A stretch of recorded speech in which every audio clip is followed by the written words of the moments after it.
প্রধানমন্ত্রী তারেক রহমানের শিক্ষা জীবন নিয়ে আবারও শুরু হয়েছে আলোচনা। সম্প্রতি ঢাকা বিশ্ববিদ্যালয় সফর ঘিরে তার ঢাবির ছাত্রত্ব নিয়ে আলোচনায় নতুন গতি পেয়েছে। তবে বিষয়টি নিয়ে এবার স্পষ্ট মন্তব্য করেছেন ঢাবির আইন বিভাগের অধ্যাপক ডক্টর আসিফ নজরুল। জানালেন কারা ছিলেন প্রধানমন্ত্রীর সহপাঠী। আরও জানাচ্ছেন এসআই রাজ।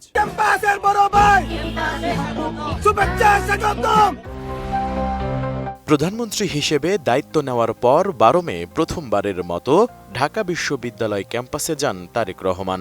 এদিন বিশ্ববিদ্যালয়ের নবাব নওয়াব আলী চৌধুরী সিনেট ভবনে বিশ্ববিদ্যালয় মঞ্জুরি কমিশনের আয়োজনে বাংলাদেশে উচ্চশিক্ষা রূপান্তর টেকসই উৎকর্ষতার রোডম্যাপ শীর্ষক কর্মশালার উদ্বোধন করেন তিনি। এরপর শিক্ষার্থীদের সঙ্গে মতবিনিময় করেন প্রধানমন্ত্রী।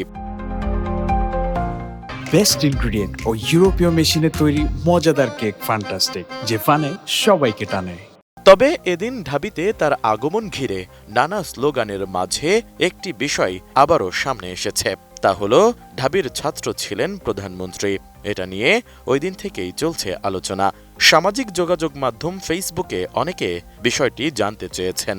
এরই প্রেক্ষিতে অন্তর্বর্তী সরকারের সাবেক উপদেষ্টা ও ঢাকা বিশ্ববিদ্যালয়ের আইন বিভাগের অধ্যাপক ডক্টর আসিফ নজরুল বিষয়টি পরিষ্কার করেছেন।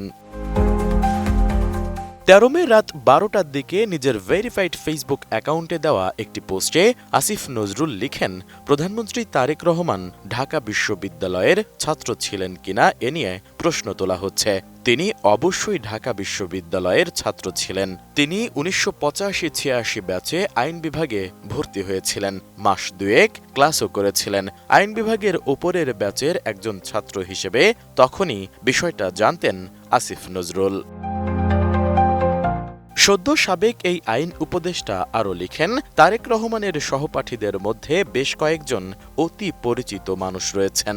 সাবেক স্পিকার শিরিন শারমিন চৌধুরী, সাবেক উপদেষ্টা রিজওয়ানা হাসান, আপিল বিভাগের বর্তমান বিচারপতি ফারাহ মাহবুব তারেক রহমানের সহপাঠী ছিলেন। আসিফ নজরুল তার পোস্টে আরও উল্লেখ করেন, তখন এরশাদের প্রবল শাসন ছিল দেশে। এরশাদ প্রয়াত রাষ্ট্রপতি শহীদ জিয়াউর রহমানের হত্যার সঙ্গে জড়িত ছিলেন বলে অভিযোগ ছিল। সম্ভবত নিরাপত্তা ঝুঁকির কারণে তারেক রহমানের ঢাবির পড়াশোনা বন্ধ হয়ে যায় বলে জানান আসিফ নজরুল। এদিকে ঢাকা বিশ্ববিদ্যালয়ে ১৯৮৫-৮৬ শিক্ষাবর্ষে তারেক রহমানের ভর্তি সংক্রান্ত একটি দিনের স্মৃতিচারণ করে লম্বা একটি স্ট্যাটাস দিয়েছেন ঢাবির ইসলামিক স্টাডিজ বিভাগের সাবেক ছাত্র মোহাম্মদ শাহ ওয়ালিউল্লাহ। তিনি জানান, ভর্তি হতে গিয়ে কাগজপত্র হারিয়ে ফেলেছিলেন প্রধানমন্ত্রী, যা পেয়ে পরে তারেক রহমানের কাছে ফেরত দিয়েছিলেন সহপাঠী শাহ ওয়ালিউল্লাহ। পোস্টে তিনি প্রধানমন্ত্রী তারেক রহমানের ভর্তির বিষয়টি স্পষ্ট জানিয়েছেন। এসআই রাজ, এটিএন নিউজ।